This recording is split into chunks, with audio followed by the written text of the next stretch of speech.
Much needed.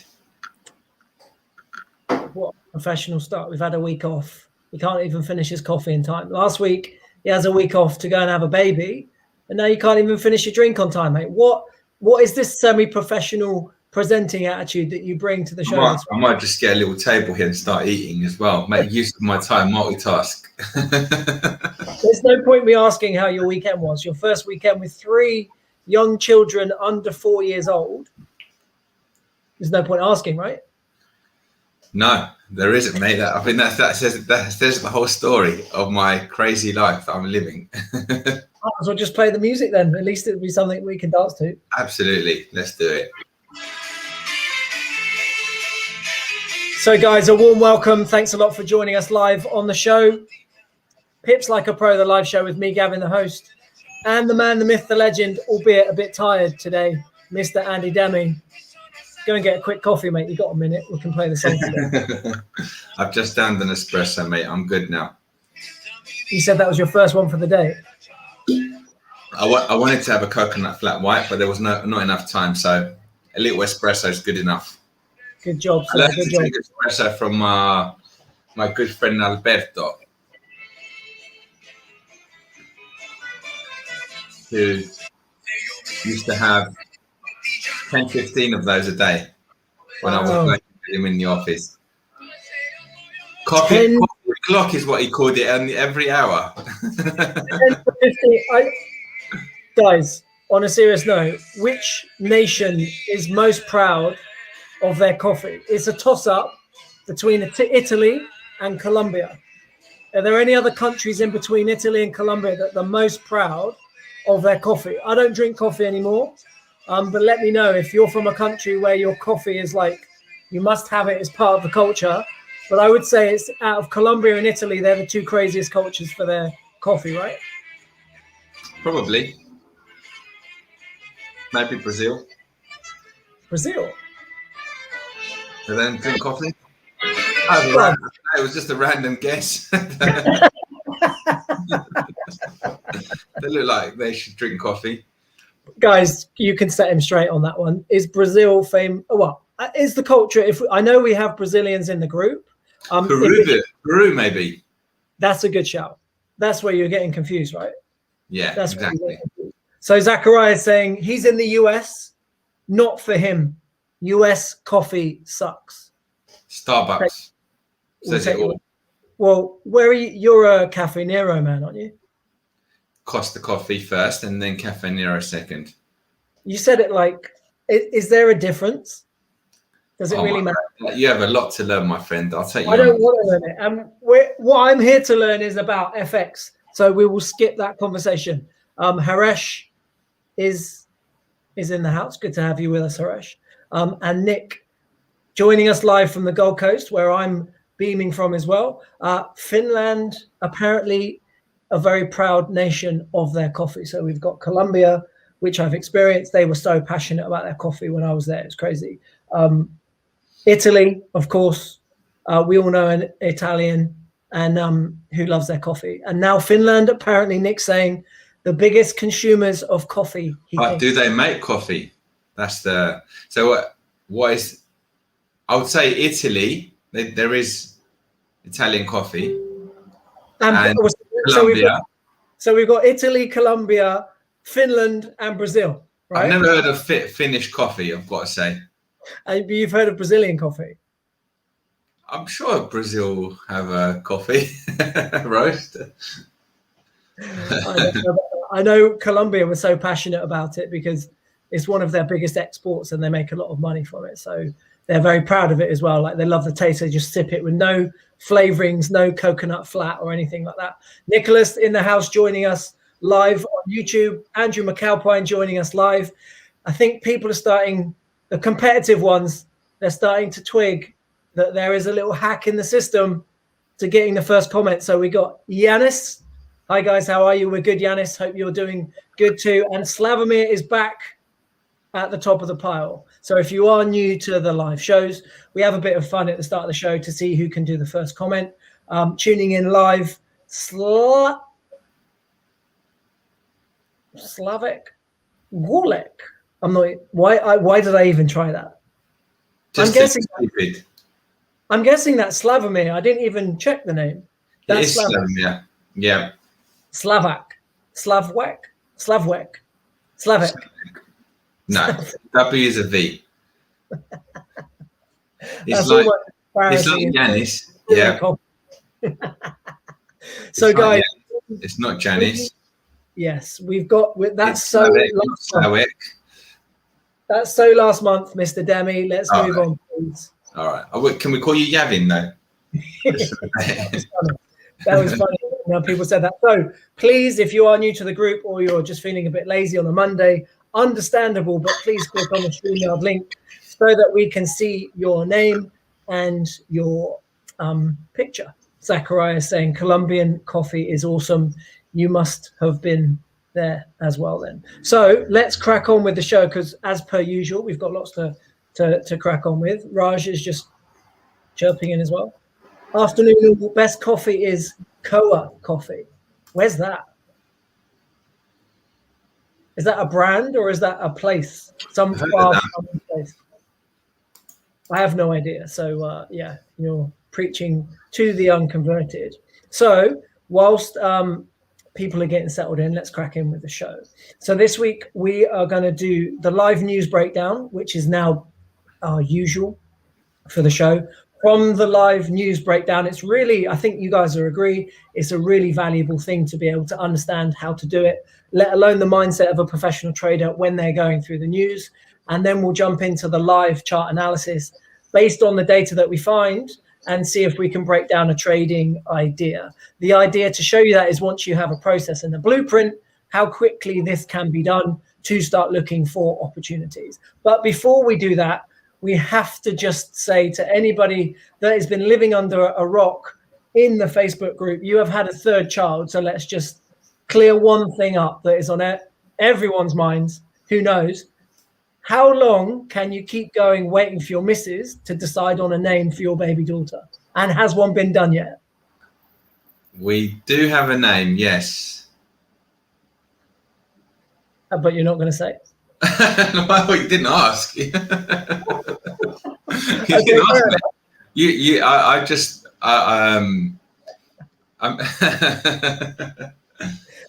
I'm sorry. Let's rewind that. Yeah. What is your baby daughter's name? The name, well, we had to be all A's because we're the A team. So my wife begins with A, I begin with A, and my two daughters begin with A. So we had to stick with the name with A. So her name is Antonia.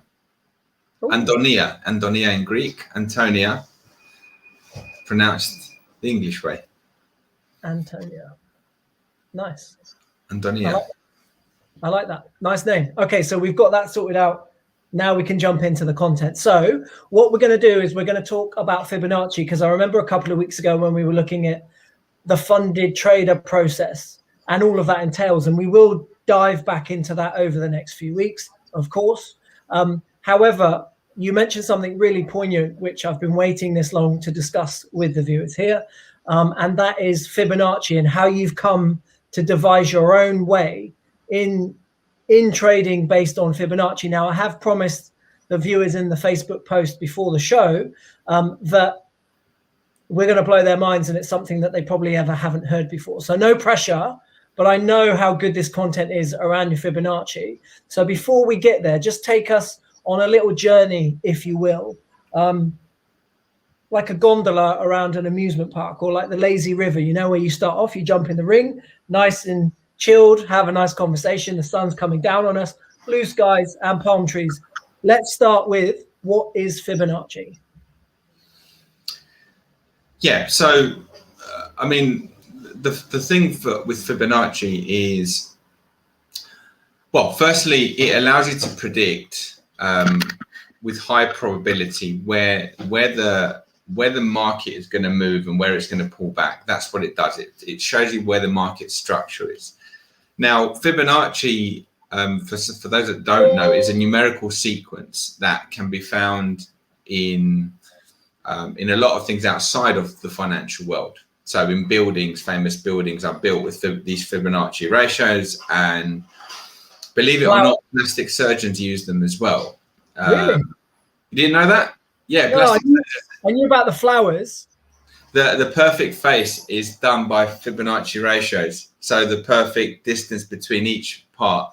So obviously the 618, the 38.2, they actually use these ratios to, like, if you want to, if you go to a plastic surgeon, the best ones, the professional ones, will tell you, obviously, as you can see from my face, I haven't been to one, but for those that have been to one, they'll have this amazing looking face and you don't know why you're attracted to it, but apparently the human eye is attracted to it. And that's why these, you have all these kind of buildings that are famous, that there's probably a lot of other buildings that look just as nice, but maybe are not so well known.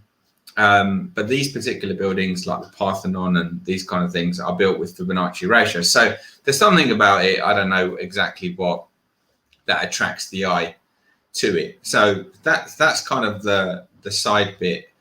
But most importantly, they're very, very useful in the financial markets. And it's about, the thing with Fibonacci is it can be useful in the sense that when I first started learning about it, and you did it kind of with the naked eye, and you just kind of say, well, okay, we have like a high point, we have a low point, and we want to know where the market's going to pull back and then where it's going to go to, right? That's kind of what you're trying to achieve with that. And so it gives you this like hidden support and hidden resistance. So if you did that the simple way, it's quite a useful tool. It's quite useful. Like you can say, okay, it might pull back to its 38.2, it might pull back to its 50, its 61.8, and it might go to these levels, one of these extensions. So that's kind of the full use of it from a traditional point of view. But if you want to be consistent in trading, you kind of have to try and find a way of making a rule-based approach. And that's kind of like, like when you say, okay, well, if I'm going to make a lot of money from using these tools, I need to make it rule-based and I need to do a lot of testing. And that's kind of where I got, I'm a big student of the market. I love learning. And yes, I like learning from others, and I've learned a lot from others over the years, but I also like learning myself. Like I like to learn and develop, and I do that especially. So like for those that are quite new, you won't have this yet, and you shouldn't try and have it yet. Like you've got to go through the stages. It's like building blocks. Like your house isn't built yet. You can't be thinking about developing strategically. How can I use these tools? Just learn from others. And then once you get to a certain level and you're like the analogy, your house is built and you understand how markets work and all the nuances that go with it, then you can start to develop. And that's kind of the level where I got to, where I started to think differently and think, well, how can I make this rule-based? What rules might work? So when the market goes back here, where does it go to? And I just started playing around with stuff and just testing stuff. And that's kind of how I built the Fibonacci system, and it's still always in development. I mean, I added to it a couple of years ago, to give you an idea, even though I created it maybe 15 years ago. Like I found another point where it works even better now. So, and who knows what I might come up with in a year or 2 years. It's just about having that creative time. And I think the system now works so well if you understand how it works. It's incredible how accurate it is. And it gives you so much confidence to know that this has been tested and it works. So it's not, so go back to what I said before. There's a high point, there's a low point, let's just draw it in. Oh, it could go here, it could go there, and it might go there, right? Doesn't seem too confident. Whereas when you plot this systematic way of doing it, if it goes there, there's a high probability it's going there. If it goes here, there's a high probability it's going there. And because you have the data to back it, and you can even just, especially now with the indicator, it's even easier. You can see it working. So you can see, right, it's gone there, it's gone there, gone there, gone there. So you can see it working. So the next opportunity that comes up, you're not going to hesitate. or you know that you're trading high probability. That's the most important thing. So we can get trades wrong. You know, I get trades wrong. I don't have a perfect track record of trades. That's impossible, right? You know, and I will place a trade that will lose me money sometimes. But the point is that I know it's high probability. I know the trade is good. And that is a really important distinction that people miss. Because when you lose, you immediately get your confidence knocked out, especially when you don't trust your system. But having a systematic way of drawing these Fibonacci's, I know that they work. I know this is part of my system. And so when I take a trade, I know that if I took this 100 times, it's going to win more than 50% of the time. It's going to win 60, 70% of the time. So because I know that with confidence, I lose on a trade, and it's another opportunity, I take the next trade. I lose on a trade, I take the next trade, because it's just the mathematics. Like, they will work if you keep taking the trades. And so what people do sometimes is, when you're doing things randomly, you don't have that confidence, you don't have that belief that actually, have I picked the right high point? Have I drawn it to the right low point? We don't know, like, because it's random. Like, it's just what you see in that moment. But you might draw it from one high point to one low point. Someone else might draw it from a different high point to a different low point and get a completely different feel. The key thing is that it's not a case that my high and low point is better than yours. My high and low point is consistent. That's the key. That's the key secret to trading successfully. Consistency. Because even if you on the one-off occasion drew a better high and low point, for example, just for argument's sake, if you can't do it again exactly the same way, like in 3 weeks you would do something different, you don't have anything. You don't have a system. You might win on one trade and that's it. So we need a system that has an edge, that makes you money, and that's what this does. As part of an overall plan, by the way, there's no one magic formula, but the fibs, I would say, together with probably market angles, is my two most powerful weapons in the markets that I use. In fact, if you gave me just those tools and I can just draw support and resistance, I don't need anything else. That's the honest truth with any market. Cool. So, and hold that thought. So if you remember a couple of weeks ago, we were talking at quite a bizarre conversation around if you were about to get hit on the head and you were going to forget everything and you had to write down some messages to yourself. And if you're going to lose all your money, no, it was if you're going to lose everything, that was too easy, wasn't it? If you lost everything, you know, you've got your little black book of contacts, you've got all your strategies, you could make it back pretty quick. So we said the conversation progressed to the next level was, well, imagine you're going to get hit around the head and you'll forget everything before you lose everything.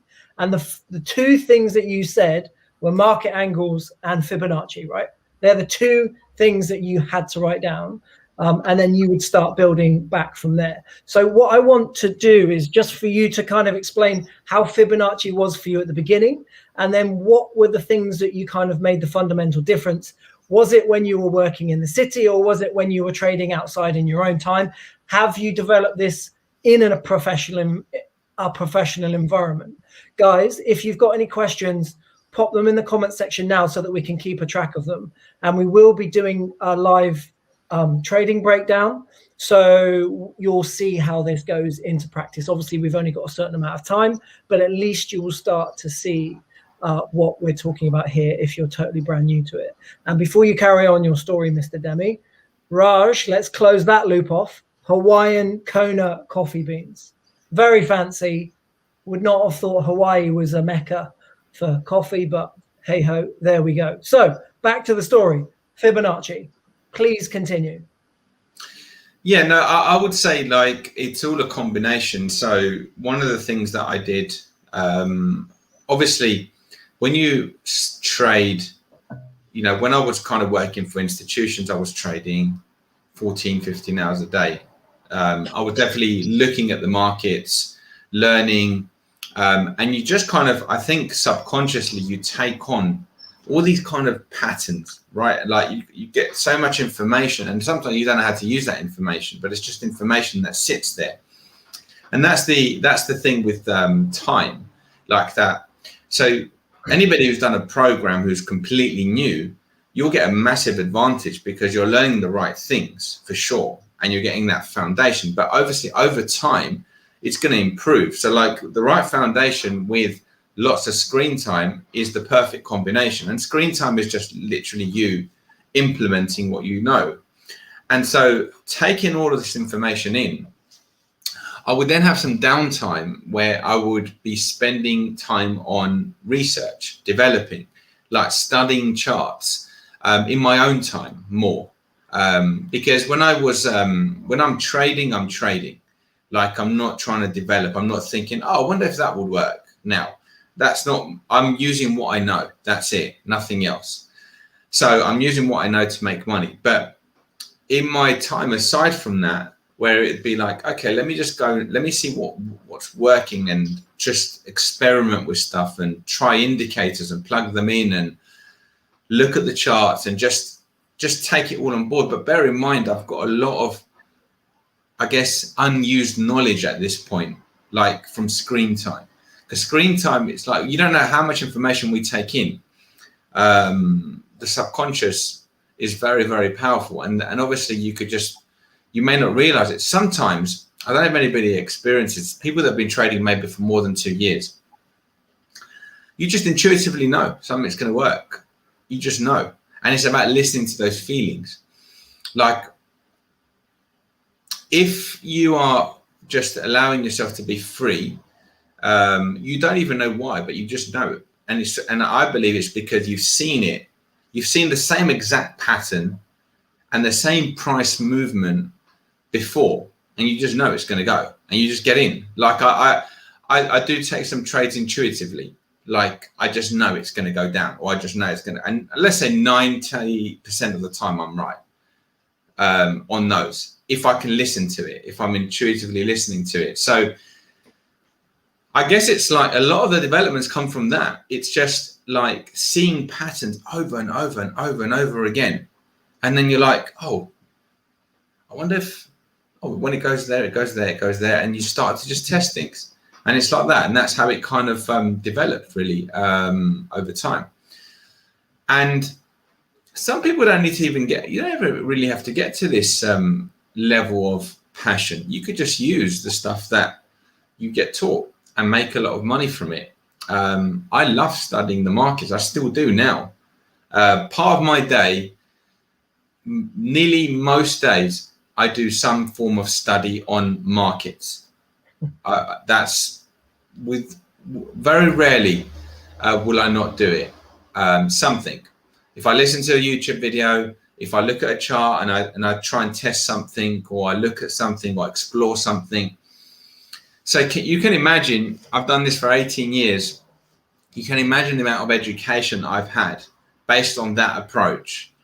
So I'm not looking for some magic formula because I've got a consistent system, but yet I'm still involved in learning. So that's why I've developed this stuff, because I just love what I do. I love it. It's just, I was just, it's not the most important job in the world. Let's be honest.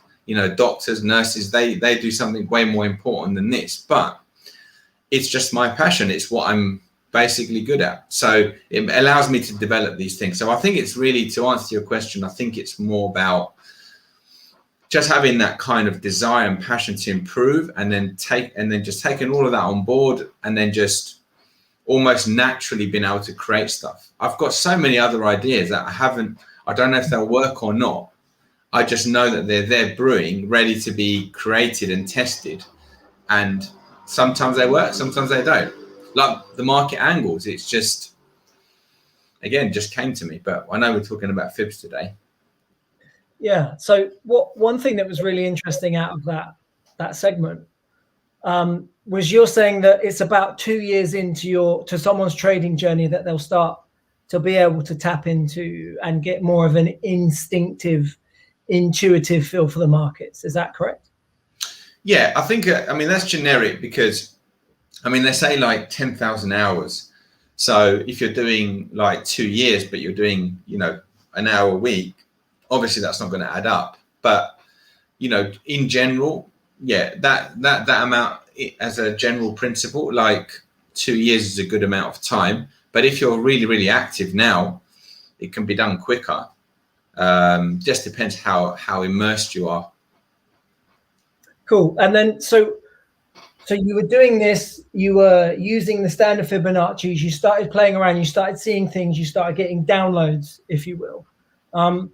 What's some of the fundamental differences between how you've adapted the Fibonacci and why it's become one of your two most important things that you would write down on a piece of paper if you were to lose track of all memories and all your money? Why? Yeah. So going back to what I said in the past,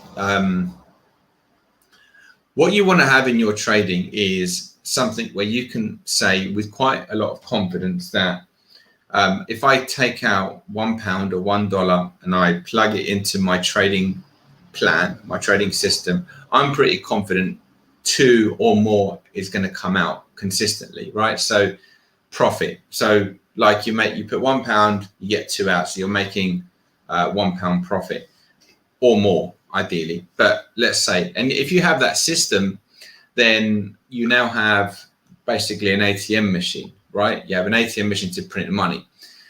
And that's what I wanted to create. I understand that the key principle to success is not winning one off and it's not losing one off. It is to be able to follow a process consistently, and the process doesn't need to be perfect. That's something that maybe people don't realize, because that I know people don't realize it, because I know that's one of the most commonly asked questions. Even when we've helped people get to that tipping point where they're now starting to make money, the most common question I get asked is, Andy, what other indicators can I add to what I'm doing? And my answer is, make money with what you're doing first. Don't worry about anything else you can add. It's one of the most common things that people ask me, which shows me that is exactly right. So the most important thing about what I've created and what you should create for your own system is something that is measurable and something that you can test. Because, everything that we've created, like, going back to like the trend lines, right? How much more confident do you feel, Gavin, you as a trader, that I've told you, I've tested this vigorously, that if this trend line breaks, you have an 80% chance it's going to that next trend line? Like, do you not feel so much more confident that when you take that trade, that there's a really high chance it's going to go down or going to go up, depending on which way, right? And it's the same with the Fibonacci. We know that the fade zone is a 90% chance it's going back to our 38.2, right?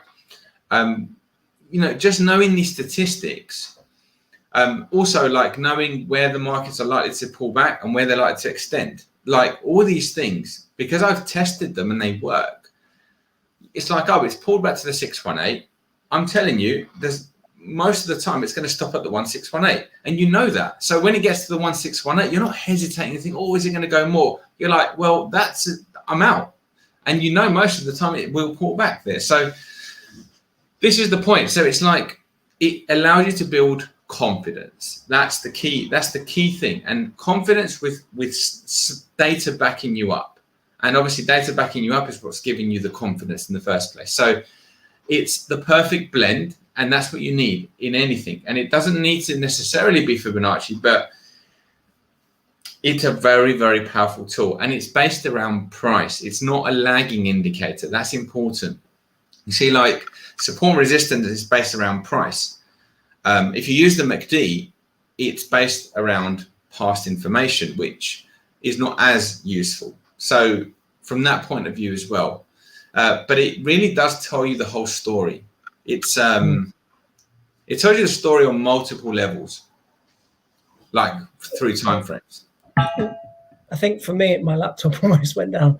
I think for me, it really kind of clarified the whole understanding and a bigger picture of the market moving in waves. So there is no guessing about whether it's going to go up, down, or sideways. Obviously, the way in which you've shown it to me, you've got the A to B, the B to C, the C to D. So the hardest bit is working out where that is, but even that's kind of built in, depending upon what you use or whether you do it manually. But for me, that was like nothing ever goes in a straight line. And you look at life, nothing ever goes in a straight line. We're driving to go to our friend's house. We never drive in a straight line. Markets and price never move in a straight line. So understanding that and understanding to be patient with the flow of nature and the flow of energy and money was definitely something for me that really kind of stood out.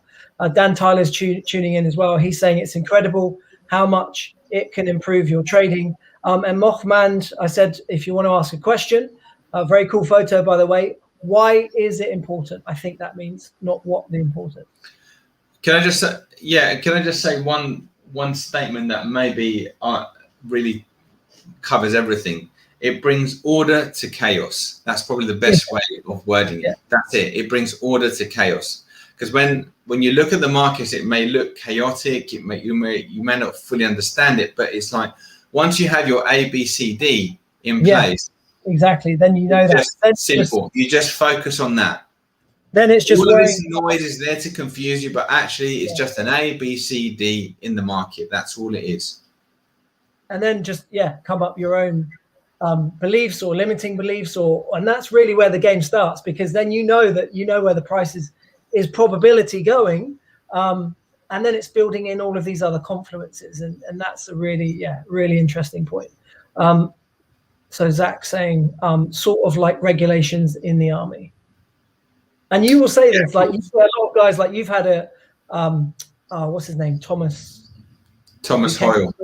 Yeah, he came through, he left the army, and now he's one of your funded traders, and he just followed the process really well, right? Because that was ingrained to him. So yeah, I guess it is sort of like regulations in the army then. Yeah, I mean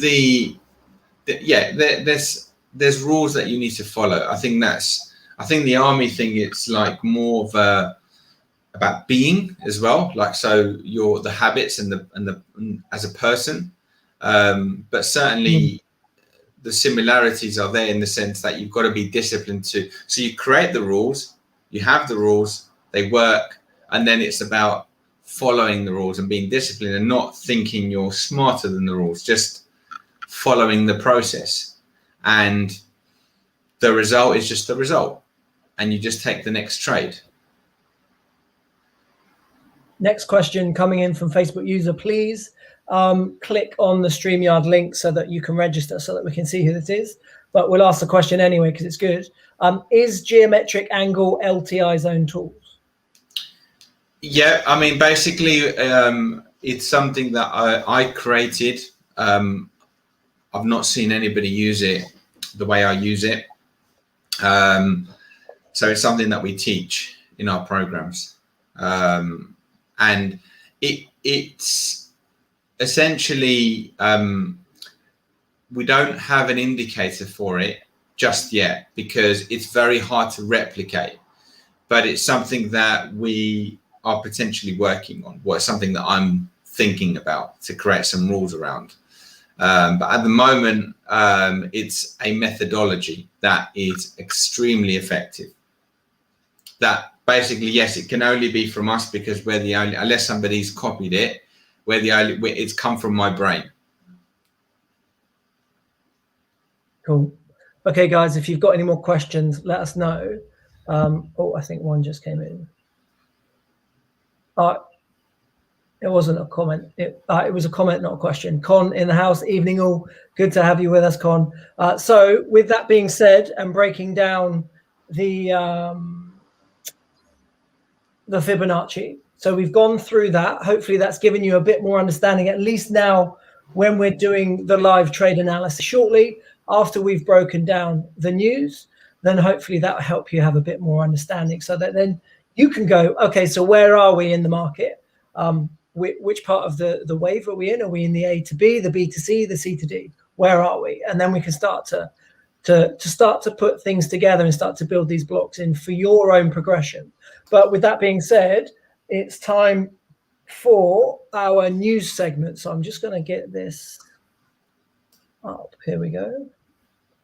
So it's our Pips Like a Pro live trade of the week setup with Mr. Andy Demi. So first of all, we're going to break down the major news in the world of FX this week. And then from that data, we'll jump into the live charts and try and find a trade setup together. Yeah, sure.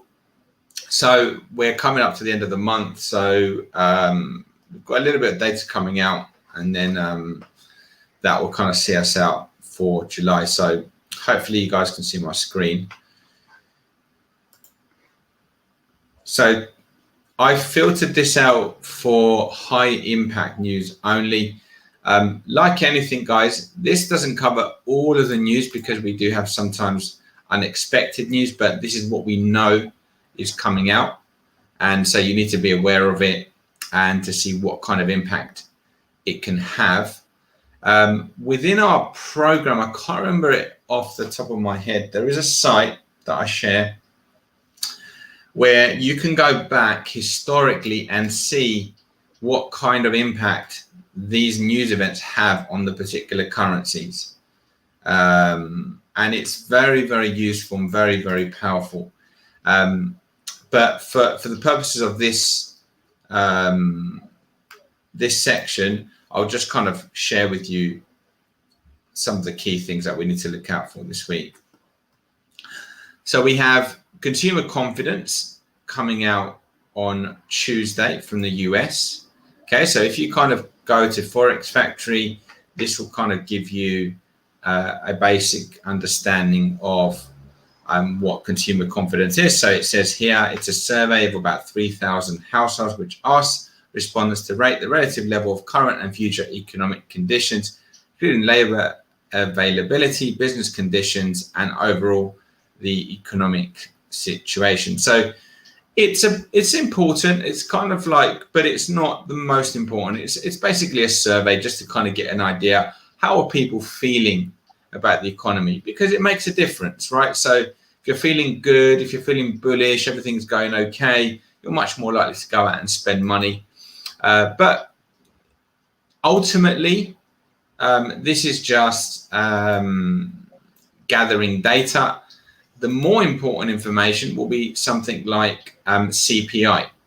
CPI is basically measuring the inflation. So on Wednesday at 2:30 UK time, just got to stress that, guys. I know we have an international audience, so this is UK time. So you just have to change this to your local time. This should be good for you, Gavin. These sort of these events, these will be in like your normal hours. We have CPI quarter on quarter. So there's a couple of things. Why this is important. Inflation basically tells us if the economy is doing well. So inflation goes up. So in other words, prices go up when there's demand. So if you have the same amount of supply and demand goes up, then CPI goes up. And so from that point of view, it's a very good, important metric about what's actually really happened. So consumer confidence is just a little survey. This is actually a fact, right? If prices are going up, it means the economy is doing well. The other thing about this is it can create a lot of volatility because in particular, this one, it's done every quarter, so every 3 months. So if it's every month or every week, the prediction is unlikely to be too wrong. But when it's every quarter, it can be very wrong because it's just an estimate. So when you have a look here, you can see we have a previous number of 0.6. They're forecasting 0.7, but because it's a quarter, this could create a lot of volatility in the Aussie, depending on what comes out. So that's something to bear in mind. And then we have CPI month on month coming out from Canada. And the FOMC statement is very, very important. Last month, it created quite a lot of movement. This is basically going to tell us, essentially whether we are likely to see, what the sentiment is for future interest rate movements, which again will impact the economy and also have an immediate volatility spike if something unusual is said or unexpected.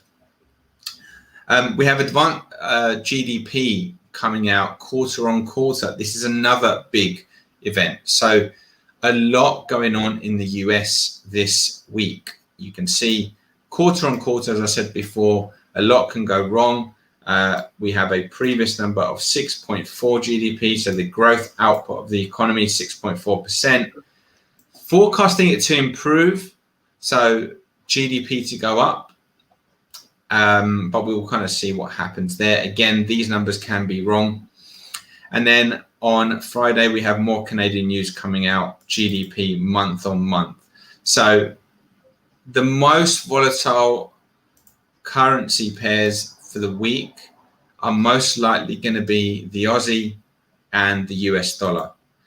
Now, I would say I would probably avoid trading the Aussie dollar because there's going to be potentially a lot of different movement. So you may get positive Aussie news one day, you buy it, and then the next day we have negative dollar news, it goes down, and then the next day we have positive US news, and so on. So it can create a lot of uncertainty. So I would probably, especially for swing trades, I would probably avoid trading the Aussie dollar. But definitely I'd be interested to consider trading the Aussie with something else, the dollar with something else, and same with the CAD against something else, so that we only have one level of uncertainty. And hopefully, if we can get a good price entry, we might get a really nice big above average movement for the week, and it will really help us get a nice return. With that being said, I will bring up my charts, and I'm still happy to kind of listen to you guys and see what currency pairs you might be interested in, and then I can choose what I think will be the best. So I don't know how you want to do it, Gav, but I'm happy to do that. Yeah. So just to and thanks a lot for breaking that down. So based on that news data, what would be the top 2 or 3 currency pairs that you would then go and look at? Because even if we don't break them down now, people can go off and look for themselves, right? So we can give you a bit of a nudge and say, okay, there may be some movement here. So what would be the top 2 or 3? Yeah, I mean, any kind of combination, Euro CAD, Sterling CAD, Euro Aussie, Sterling Oz, CAD Yen. I would say I would go and look at those and see if there's any opportunities to try and get in, especially if you can get in at a good price. So if you can find anything basically, so don't combine, to keep it simple, don't combine the Aussie, dollar and CAD this week. Just match them up with other currencies and find a good level to buy or sell. So, and then, sorry, mate, go on. Yeah, go ahead. I was going to say, and then when you're saying about, so we're making this prediction, this forecast, where do people go? Do they go back to that website on that day at that time to see whether it's up or down? And then how do they, what's the situation with that? Well, yeah, I mean, you can have a look, but the thing is, once the data's out, the data's out. So it's more about how it moves the market. So the market will, at that point, that's the only thing that you need to worry about. So if it's down on the forecast, then it's not going the way it should. So it won't probably be as strong as what you're anticipating then. Yeah, so you can look at it from an information point of view, just to kind of see if it's in line with what's expected, then it's not going to move much. So yeah, so if the trade setup is good, it doesn't mean you don't keep the trade. You can still keep the trade. But if you're, the purpose of using the calendar in this way is to identify maybe some, which pairs might move a little bit more this week, where we can just go and hit those targets a bit quicker. And the key thing is if you're going to do that, just get in at a good price and leave it some room. Do swing trades over day trades on those pairs.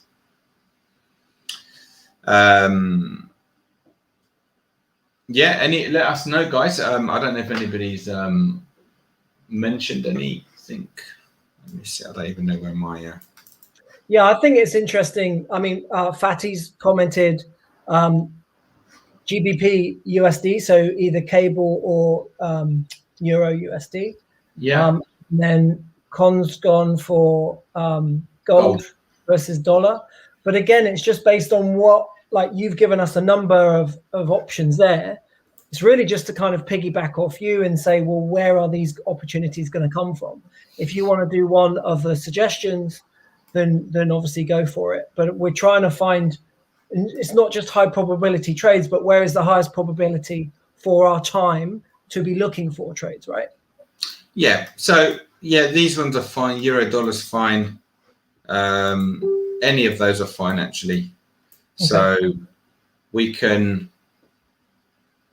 look at cable. So let's do cable, guys. I think the dollar is definitely it's got a lot of news this week. I mean, if you want to be a little bit safer, we can do sterling CAD or sterling odds if we want to be, and maybe do something different this week. Yeah. So which one? So this is what I'm trying to get everybody to be thinking from the same hymn sheet. So based on that news, you're saying Aussie GBP. What would you be expecting just off of the news, regardless of the setup? But just from that news, what would you be saying? And then obviously then that's a confluence to if there's a setup point. But right now, based on that news, you've said Aussie sterling. What are you expecting that to do? Well, if we can get in at a good price, or we can put a limit somewhere high or low, no bias to the upside or downside. So we'll either get filled beforehand, and then hopefully the market goes our way before the news, and then the news can hopefully help us more, or we place a price where the news helps us get there, so that we can get in at a high point, sell at a high point, or buy at a low point. So it's just using the fact that all we know is there's going to be volatility probably, because it's a quarterly event. We just don't know which way it's going to go. So it's just literally, and often the charts will kind of tell us anyway.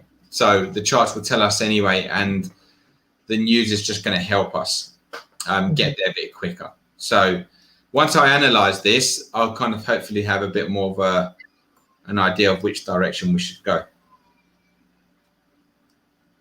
Is that okay?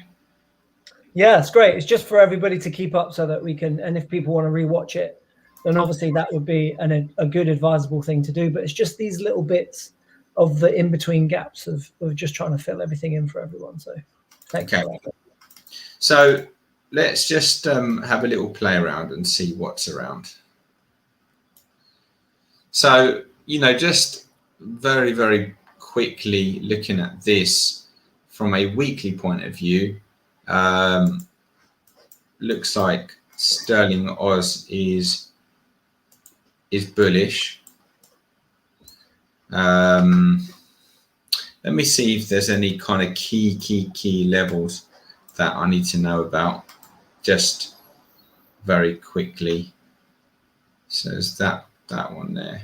So these blue lines calculate all the past data of all the major support and resistance levels that the institutions are looking at, right? So that click of a button, that just brings up all the past data for years and years and years gone. Yeah, exactly. So immediately I can kind of see that we have a level of 188.23 that could act as resistance. And guys, just so that you know, the weekly is like when you're at the movies and you see the trailer. So all this is doing is giving you an indication. It's like the trailer for a movie, right? Yeah, exactly. So it's just giving us a basic high level viewpoint of where there might be support or resistance. I mean, if we had to pick like in an ideal situation, you'd kind of want it to hold here and come back here. Like that would be a great long-term buy. I mean, there's times where I just put those orders in anyway. Like, so this level here, for example, if you wanted to do a swing trade in sterling Oz, may not get there for a few weeks, just to make, to be clear. But that would be a high probability entry somewhere there around 177.69. And so for a swing trader, you could buy there, put your stop behind all of this noise there, and then you could potentially hold this for a much bigger move all the way up there. So guys, just to get a bit of interactivity and give you a bit of coaching here, why is Andy saying that? What are the two major confluence points that we're looking at there with those lines? Why is he saying that? If you want to get involved, and if you're wrong, it doesn't matter. You learn something, but maybe just have a guess, get involved. Whilst we've still got you for like another 9 minutes, let's make the most of it. So yeah, you carry on, mate. But and if anybody wants to jump in, they can, and I'll keep an eye on that. Otherwise, you just carry on as you are. Okay. So the other thing I've just done there is I've just plotted our down fibs. And what I'm looking for specifically here is the most common pullback. I think Andrew mentioned it before, the golden ratio, which is the 618. It's right there. That's the one that most will be looking for. So that's the one that I would want to kind of keep an eye on for a potential target. So you can also see just by me plotting that line there that if I just zoom in here, the market has reacted here quite a lot of times before it broke down. So there was a lot of support here.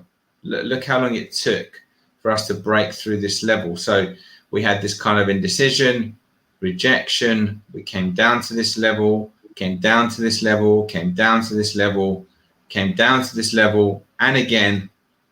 And we haven't been up there since then. So I would mark down. I mean, I know this is a long way away.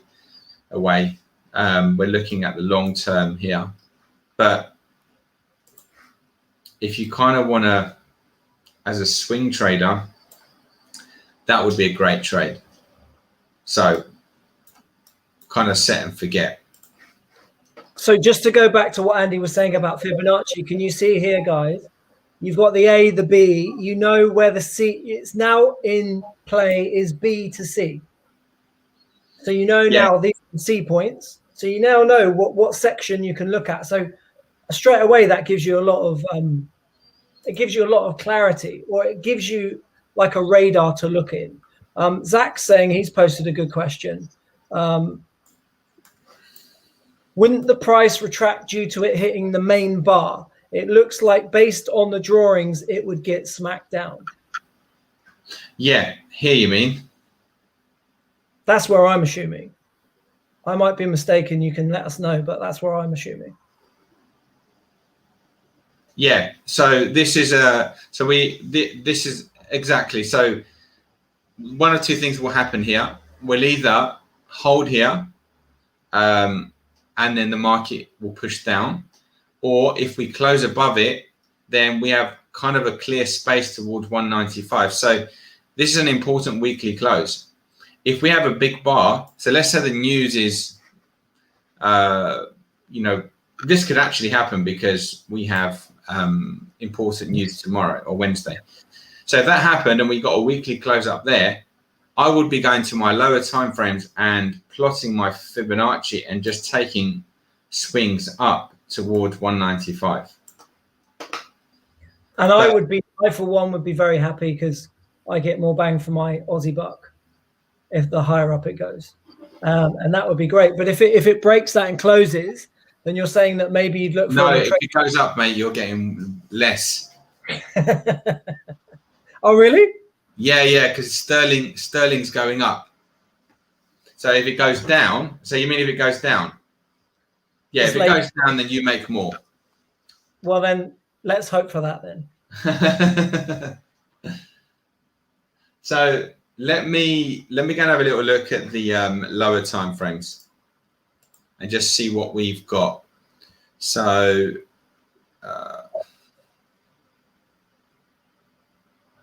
and just while you're filling in that, Nick's asked a good question.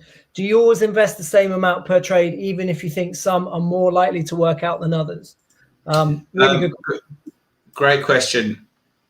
No, you should have in your plan different levels of risk depending on the probability. That's my preference. You can keep it simple to begin with if you're not sure, but if you are sure that something is higher probability, if you are sure that that is the case, it makes more sense to put the higher risk amount on the higher probability one. But as sure as you might be, the numbers will tell you the truth. So that basically means that you have to track the results of the so-called higher probability trades, and you have to identify if truly they are higher probability. So for example, Nick, if you are, let's say you've got two equal setups, that's on Sterling Oz. One has got, I don't know, the MACD crossing over, and it's got the stochastic oversold, and it's at the right Fibonacci level and support resistance. And then another setup doesn't have the MACD crossing over and the stochastic oversold. You would say, well, obviously the one that's got the MACD crossing over and the stochastic oversold is at higher probability it's going up. That would be your theory. But you need to find out the facts. Like, does that actually really work? Does it actually add to my bottom line? Does that make sense? And if it does, then yes, you could say it's higher probability. Therefore, when I do have all these things lined up, I'm going to place slightly more risk on these trades because I know factually they make higher winning percentage trades. I hope that kind of makes sense to everybody. Yeah, it makes more sense than my logic. Con, thank you very much for stating that. 1 + 1 = 3 for me. The simple things always catch me out, mate. That's for sure. So let's continue with this breakdown. I want to try and pack in as much as I can into the hour whilst we've got Andy here. So please continue, mate. Okay. So just before I do anything. So I'm just looking here. I'm going to plot my fibs in just a second. Before I do, I just want to see something here.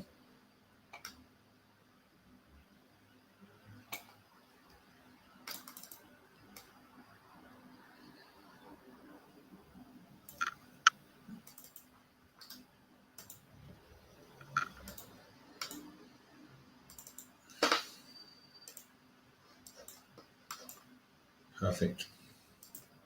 So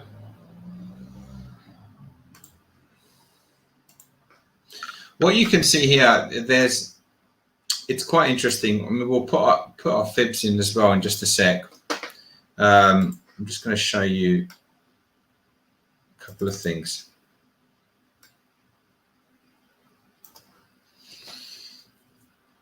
This is what you need to have on your 4-hour chart. So you had this up channel. The market's kind of gone through that channel now. So you could argue that it's speeding up. It's no longer holding on this channel.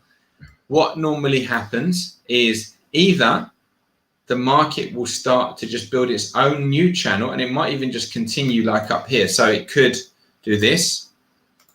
So maybe good news comes out and we push up there, and then eventually it just kind of starts to go like this up. Right, that's one possibility, and that could make sense because, as we said, there's a case for it going up to 195.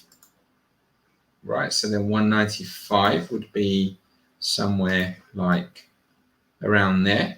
Okay, so there's that kind of case for this to happen. and we're there, right? So there's that.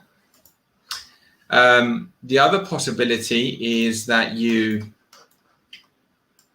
get the news coming out, and this market actually, so it's great news for the Aussie, strong GDP numbers come out. So what happens is, so let's say this is like tomorrow, and the market goes down like that, takes out these lows and goes back into the channel. I would now be plotting my fibs to find the next C, ideally like there, to sell. That's a bearish signal. Like, we've gone back into the channel, and the likelihood is that this is a little fake out, and we're likely to just go back towards here. So that's kind of, so that's really, we've got to let the market show us. If it speeds up and does indeed get up here, now we just got to find the C's to buy all the way up to 195. So let me just, I'll plot the fibs right now just to see where we are, but we're going to need to wait for the data, I think, on this one. Let's have a look. Wow, look at that.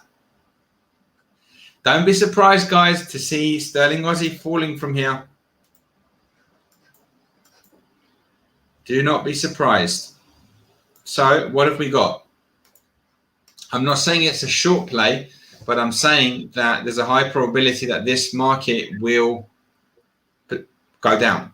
So what have we got? We've got an A, a B. See how we've got all this noise, but actually this indicator is telling me this is just noise. We have an A, B, C. Look where it's pulled back to, the 618, and there's the target, the 1618 right there.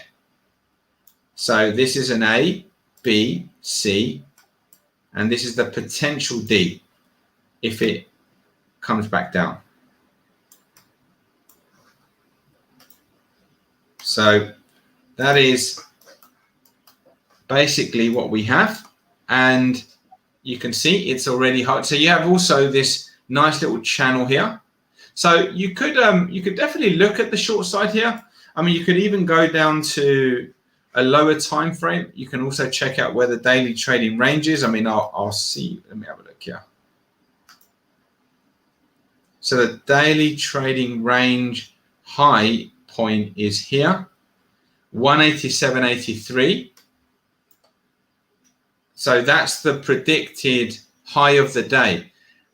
On average, everybody, according to this indicator that we have created, the market will not go above 187.83 today. And what will give me confidence is I can look back to see how often it has. So we have a little instance there, maybe a little instance there. And you have to know when there's news, it will go above it. So if you know there's a news event, then it will go above it. So we use the 1.5 multiple. But you could basically say short somewhere here, and you could even adjust this indicator slightly, like, and put your stop above it. So like something like that. So you can see now it's most of the data is staying within these boundaries. So if you kind of had a stop above that, so maybe somewhere like there, you'd feel pretty safe. And if we go back to that weekly level, it's 188.23. So yeah, 188.23 is a little bit higher. So it's up there. So you could do a short-term trade down, maybe go to like a 15-minute chart. There it is, look. Can you see it's just starting to roll over there? And for those that want to be a little bit conservative, right, you can even just wait for, I mean, I when I play these trades, I'm kind of in at the high point, but you can also wait for, see how you've got these trend lines here that were just plotted automatically. You can potentially wait for a break, but ideally you get in at the top. So ideally you'd want to be selling at this white line here because it's a day trade and there's not a lot of room. And that's one little thing you can do. Try, like, it's almost like you can try your, not try your luck, but if you got in here, right? Let's say you sold here and you had your stop there, and then the market does kind of go like that. You might want to just see if you can, I mean, you can take it as a day trade, take your profit, or you might just say, you know, why don't I just move my stop down, pretty much eliminate most of the risk and leave it open. We used to do this a lot in the hedge funds. Like, we just to try and build a little position up and then see if we can get a boost from the news. So then it's almost like a free trade. So if it goes up, we get stopped out. Okay, we take a small loss. But if it goes down, you've just suddenly made, you know, 3-4%, and you're like, brilliant, I'm nearly at my target. So obviously not a lot of them are going to hit, but you might get 1 out of 10 really go. So it's just a little something, you know, that you can think about. But anyway, I could ramble on all day, so I better stop because I think we've gone probably. It's not rambling, my friend. You are giving us the keys to look under the bonnet, or to look through the matrix, as there was one comment in the comment section earlier. So guys, hopefully you've got a ton of value out of this. We've got we like to see new names in the group. So I don't even know how to pronounce that name, but something T5 Dr. Lord actually probably would be that. He's already in this pair, or they are already in this pair. I don't know if it's a male or a female. It's pretty hard to judge by that photo, but good to know that you're already taking the information. And yeah, guys, hopefully you can now start to see how things like Fibonacci, trend lines, support and resistance, especially when it's all put together for you, how you can start to see the bigger picture. And then it's just really looking in for the entry points. So it's something that we can refine, and obviously we can give you as much information as we can over this time frame. Is there anything that you want to say before we bounce, mate? No, I'm good. Hopefully that was useful for people. And yeah, we'll be back tomorrow. We will be back tomorrow, guys. So it is our crypto night tomorrow, or crypto day, depending upon where you are in the world. So from midday BST and 9 p.m. AEST, we will be talking about all things cryptos. Is there going to be a surge up? Is it going to keep ranging? Is it going to come down and give us even better prices? Who knows? Tomorrow is the day. I know you had the masterclass with the crypto students on Saturday, and you found quite a few great entry points there, right? And a few of them look like they've worked out quite nicely. Yeah, they did. I mean, luckily I closed. Like I'm doing a lot more day trades now because I don't have a lot of screen time. So I closed them before the surge up. So yeah, we took some shorts in a few trades, and then and obviously last night I was flat, and then I did enter one short in Bitcoin that stopped me out. I was not expecting that craziness overnight. But again, it's like I said, you know, I don't win every single trade, but the key thing is having that consistency. And when you lose a considered amount, a risk managed amount. So yeah, the masterclass we got really great feedback from. So I hope it helped you guys kind of really understand the process, which is the most important thing, and where the value is. Awesome. So guys, we'll be back tomorrow talking about what's happened today. Probably more likely what's happening over the next 24, 23 hours until we go live again. So if you're interested in cryptos, tune in.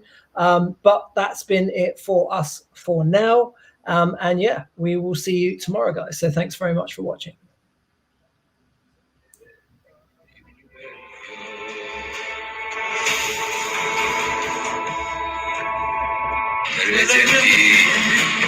Italiano.